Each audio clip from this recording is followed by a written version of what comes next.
봄을 기다린 사람들이 이맘때면 찾는 곳이 있습니다. 긴 겨울을 이겨내고 봄을 맞아 저마다의 색을 뽐내는 꽃과 식물들을 한눈에 볼 수 있는데요. 화사한 거 노란색 뭐 이런 애니시다 같은 것도 많이 하시고요. 지금 이렇게 디모르하고 뭐 비덴스 이런 것도 많이 하셔요. 최근 집에 있는 시간이 많아짐에 따라 관리가 쉬운 식물을 많이 찾는다는데요. 식물을 가까이 두고 키워 요즘은 애완식물이라고도 불린답니다. 손녀가 꽃을 굉장히 좋아해요.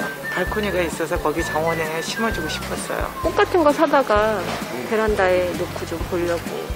삶에 살아있다는 그 기운을 만끽하고 느끼기 위해서 이 봄을 맞아서 꽃을 찾지 않나. 긴 겨울을 이기고 피어난 싱그러움이 바쁜 일상과 답답함에 힐링이 되는데요.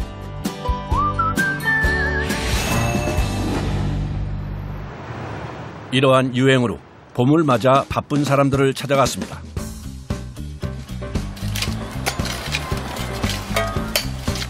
이른 아침부터 땅을 고르고 파는 작업자. 그런데 어째 땅을 팔수록 보이는 건 돌뿐인데요. 삽이 안 들어가요. 돌이 하도 많아서. 식물이 들어가는 데라 어쩔 수 없어요. 돌을 다 골라내야 돼요. 흙이 아닌 크고 작은 돌멩이가 많은 땅이기에 첫 작업부터 쉽지 않습니다. 괭이질 몇 번에 숨이 턱까지 차오르고 어느새 수북하게 돌들이 쌓입니다. 지하 주차장에 있는 어떻게 보면은 옥상 같은 조경인데요. 많이 자라는 나무나 이런 것들이 아니고 이제 관리하기 용이한 그런 나무를 선정해서 뭐 손 많이 안 가는 그런 나무를 위주로 이제 시제를 하고 있습니다. 나무와 식물이 어우러진 생활을 꿈꾸며 전원주택을 찾는 사람들. 크고 화려한 스타일보다 최근에는 작고 관리가 편한 식물을 선호한답니다.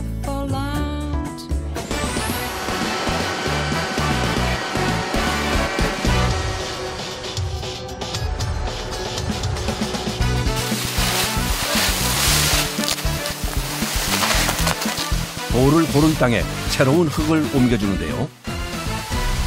배수층을 만들어주려고 하는 거거든요. 그래서 모래 성분이기 때문에 물이 잘 빠지고 복도를 해야지 이제 최소 토심이 나와요. 식물이 살 수 있는 토심. 그거를 만들기 위해서 흙을 갖고 있는 거예요.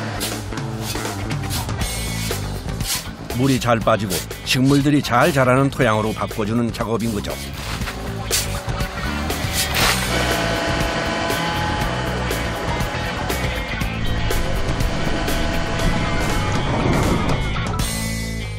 얘는 턱걸이가 낮아요. 보면은 저걸 이제 높여갖고 경계를 만들 거고요.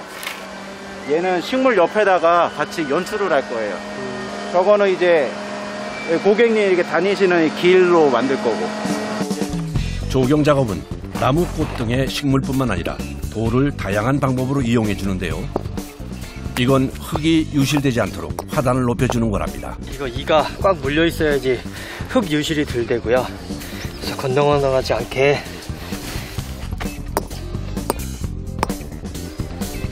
일렬로 쭉 맞춰진 경계석. 틈새 없는 꼼꼼한 베테랑 작업자의 솜씨가 느껴집니다. 이렇게 돌을 먼저 놓으며 조경의 큰 틀을 먼저 만들어 간다네요. 크기가 다 달라서요. 재보진 않았는데 20kg에서 10kg 왔다 갔다 할 것 같은데.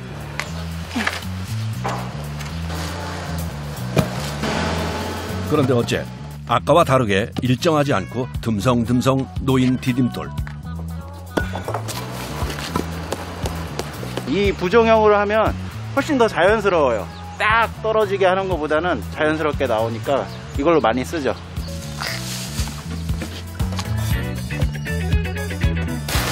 조형물의 배치가 끝나면 본격적인 작업에 들어가는데요.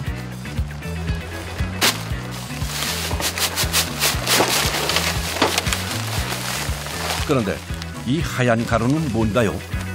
컬라이트라는 건데요. 돌을 튀겨서 만드는 거예요.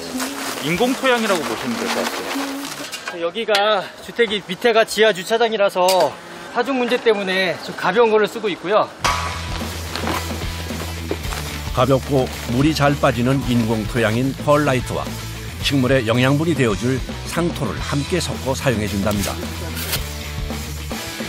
이 하얀색 펄라이트는 배수충이 되는 거고 얘는 영양분이 되는 거라서 고기가 잘 섞이는 게 좋습니다.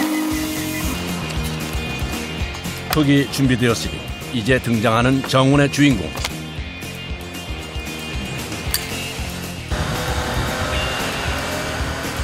큰 것만 한 30주 정도 들어가고요. 그리고 중간짜리, 소짜리 해가지고 한 70주 정도 들어가는 것 같아요.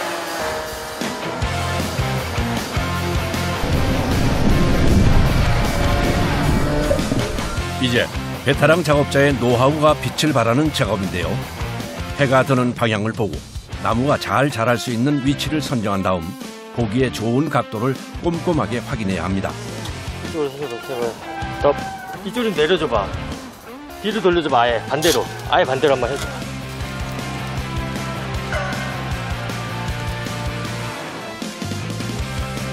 이렇게 가자.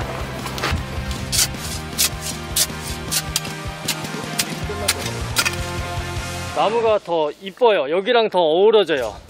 방향도 거실에서 현관문 나올 때부터 해서 방향을 보는 거거든요. 저는 여기서부터 이제 나무 모양과 라인하고 다 잡아가는 거예요. 나무의 종류와 특성에 알맞는 위치에 심어야 오래 잘 자랄 수 있다는데요. 그런데 식재에 앞서 뿌리를 자르는 작업자. 뿌리 끝을 잘라주면 잔뿌리가 거기서 발생하거든요. 보통 이제 나무들은 잔뿌리가 발생해야지 거기서 물도 빨아들이고 영양분도 빨아들이기 때문에 조금씩 건드려주면 거기서 이제 잔뿌리가 나라고 잘라주는 거예요. 전문가의 노하우가 더해지는 작업. 흙을 덮어줄 때도 잊지 말아야 할 것이 있다네요. 문하고 흙하고 사이에 그 공간이 있으면 거기로 이제 공기들이 많이 있을 거잖아요. 그러면은 거기서 이제 썩을 수가 있거든요. 이렇게 눌러주면은 조금 더 밀착이 되는 게 중요할 것 같아요. 어느 정도 완성되어 가나 싶더니 힘든 작업이 아직 남았습니다.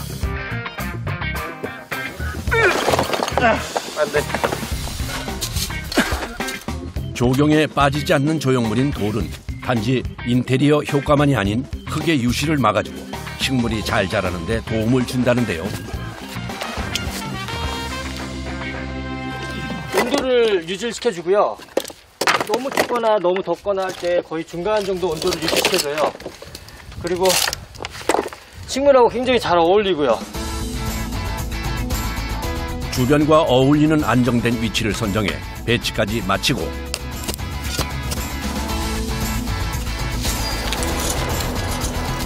다음은 화사함이 더할 차례. 식재한 나무와 돌 사이로 야생화를 놓아주는데요.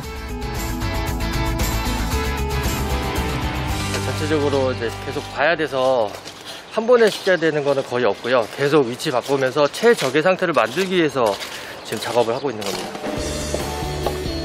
디자인 작업은 마쳤지만 현장에서 식재되는 꽃과 나무의 모양에 따라 각도를 조절하며 식재해야 하는 섬세한 작업입니다.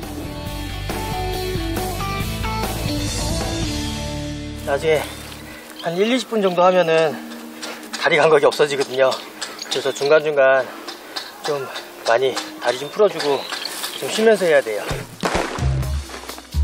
마지막 식재를 마친 흙 위에 정원의 마감재로 많이 쓰인다는 마사토를 깔아주는데요.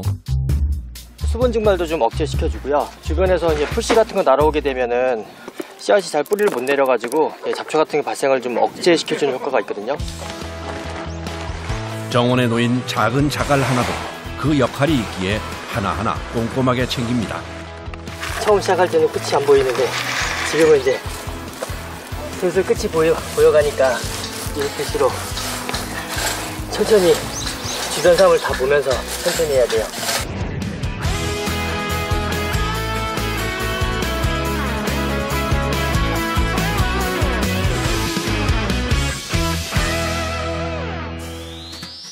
드디어 3박 4일의 공사로 완성되는 순간.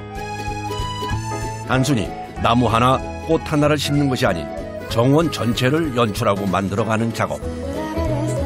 하나하나의 식물과 조형물이 작업자의 손에서 새로운 공간이 만들어졌습니다. 친구들하고 같이 여기서 오붓하게 재밌는 대화도 나누시고 뭐 이것저것 말씀도 나누시면서 꽃도 한번 구경하시고 그렇게 재밌게 사셨으면 하는 바람입니다. 작업자의 열정과 노력이 담긴 공간. 이 공간이 집주인에게 행복으로 가득 채워지길 바라봅니다.